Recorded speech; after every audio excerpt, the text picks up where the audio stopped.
Fala, filhotes, estão vivos? No vídeo agora nós vamos falar um pouquinho sobre fazer ciência para dominar a natureza, sobre o conflito ciência e religião.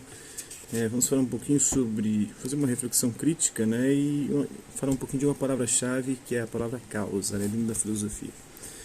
Tanto quanto a religião, também a ciência é um conhecimento que visa compreender melhor a ordem dos acontecimentos, a razão de ser deles, isto é, o seu significado.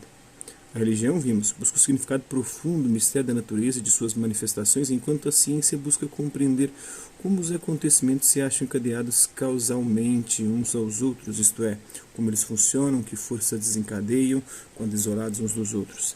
Não importa como as coisas são, mas como elas se comportam umas em relação às outras.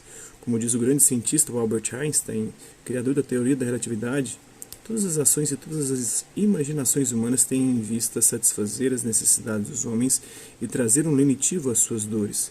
Recusar essa evidência é não compreender a vida do espírito e seu progresso. Assim, mesmo que o conhecimento religioso e o conhecimento científico tenham uma origem na angústia humana diante da passagem do tempo, isto é, diante do fluxo dos acontecimentos, sejam eles astronômicos ou biológicos, a atitude própria de cada uma dessas formas de conhecimento é significativamente distinta uma da outra. A atitude científica de domínio, de controle e de uso das forças da natureza sem preocupação outra senão com a sua operacionalidade tecnológica. O que a ciência quer é transformar a natureza em força produtiva, em fonte de riqueza e de conforto material. Por isso, a ciência se adaptou tão bem ao desenvolvimento do capitalismo, e não se pode negar que constituiu e ainda constitui uma promessa de melhora das condições sociais de vida do homem na Terra. A tecnologia, ou seja, a aplicação de técnicas com fundamento científico, tornou-se o grande fator de industrialização e de enriquecimento das nações. A industrialização, como sabemos, foi o processo de utilização de máquinas para a produção econômica de bens. Podemos então compreender a importância social e histórica do surgimento e desenvolvimento da concepção científica do mundo. Se o mundo continuasse sendo visto como um mistério a ser desvendado e não como uma máquina movida por causas controláveis, certamente as coisas do mundo seriam veneradas como manifestação divina, não podendo ser manipuladas industrialmente. O conflito entre ciência e religião se alastrou por todo o século XVII e XVIII, e no mundo oficial, isto é, no mundo das instituições sociais, a ciência triunfou. Como sabemos, foi criado o Estado leigo, ou laico, isto é, aquele administrado inteiramente por princípios não religiosos, e tudo o que antes era feito em nome da vontade de Deus passou a ser feito em nome da vontade do ser humano e dos seus modos de organização. A consciência mítica não é uma idade desvalorizada da inteligência, ela atesta uma posição permanente do pensamento humano em geral. A consciência filosófica nasceu da consciência mítica, da qual se separou lentamente pela ruptura de um equilíbrio no qual se havia atingido uma harmonia doravante perdida para sempre. A filosofia vai conservar de resto a nostalgia de suas origens. O que ela visa é a restauração da origem primária, recalcada muito embora ainda assim não está morta a consciência mítica.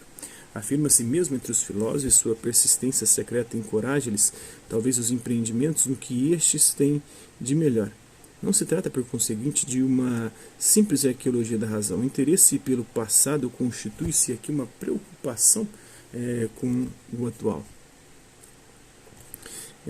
Segundo George Gusdorff, no Mitos e Metafísica. Hoje, com o surgimento das preocupações ecológicas de respeito e preservação do meio ambiente, essa institucionalizada concepção científica da natureza volta a ser enfrentada. Há nas coisas da natureza algo sagrado que a ciência não se propôs a ver, pois que esse algo não se manifesta como uma quantidade matematizável. Portanto, o conflito ciência e religião permanece vivo, ainda que sob uma nova ótica. A ciência é uma conquista humana que não pode ser negada nem obscurecida. Trata-se apenas de relativizar o seu valor e de considerar a pertinência e a dignidade dos outros modos de olhar para o universo e para o próprio homem. O olhar do homo científicos não deve excluir o olhar do homo religiosos, nem o olhar do homo poéticos, pois todos esses olhares, antes de tudo, refletem os modos de adaptação do homem sapiens ao seu meio, que é ao mesmo tempo misterioso, operacional e poético, e muitas outras coisas que nem sequer podemos ainda imaginar. Então, a distinção verdade e mentira como critério de certeza da correspondência entre as representações, que é a linguagem, a realidade, o mundo, e como base da crítica do conhecimento verdadeiro. Vamos à palavra-chave causa. A existência de uma relação necessária e universal entre um acontecimento e outro é causa e efeito. Por exemplo, a água apaga o fogo. significa que ao jogar água suficiente, ou jogar suficiente água em um incêndio, a água é a causa de o fogo apagar-se, independentemente do tempo e lugar, e em todas as vezes que se fizer isso. Isso aí. Hasta la vista, bebês. Até a próxima.